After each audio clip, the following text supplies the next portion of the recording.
নিহত সাংবাদিক দম্পতি সাগর সরওয়ার ও মেহেরুন রুনির সন্তান মাহির সরওয়ার মেঘের কাছে পূর্বাচলে 3 কাঠা জমির দলিল হস্তান্তর করেছেন প্রধান উপদেষ্টা প্রফেসর মোহাম্মদ ইউনূস। 2005 সালের পর বিধি মোতাবেক বৈধ প্লট পাবার কথা থাকলেও বিগত সরকার দেয়নি।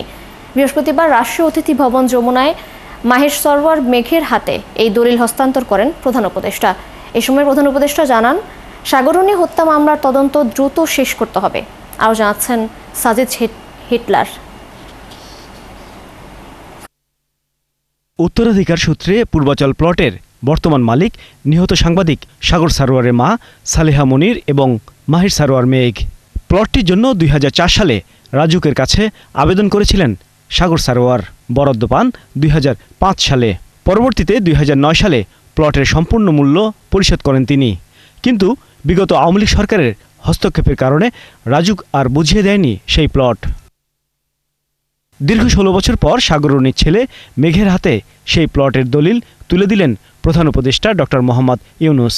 বৃহস্পতিবার যমুনায় দলিল হস্তান্তর অনুষ্ঠানে প্রধান উপদেষ্টা সাগররুনি হত্যা মামলার তদন্তের অগ্রগতি সম্পর্কেও খোঁজখবর নেন।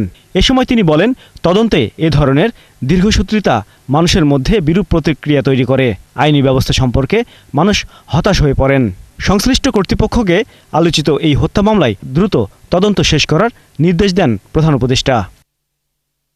এ সময় মেঘ তার নিজের ডিজাইন করা একটি জার্সি ও ব্যাগ উপহার দেন প্রধান উপদেষ্টাকে।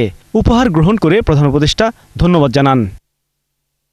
দলিল হস্তান্তর অনুষ্ঠানে অন্যান্যদের মধ্যে উপস্থিত ছিলেন উপদেষ্টা চৌধুরী রফিকুল আবরার, ফরিদা আখতার ও সৈয়দা রিজওয়ানা হাসান। এছাড়া রাজধানী উন্নয়ন কর্তৃপক্ষের চেয়ারম্যান ইঞ্জিনিয়ার মোহাম্মদ রিয়াজুল ইসলাম এবং মেহেরুন রুনির ভাই নওয়াজেস আলম রোমান।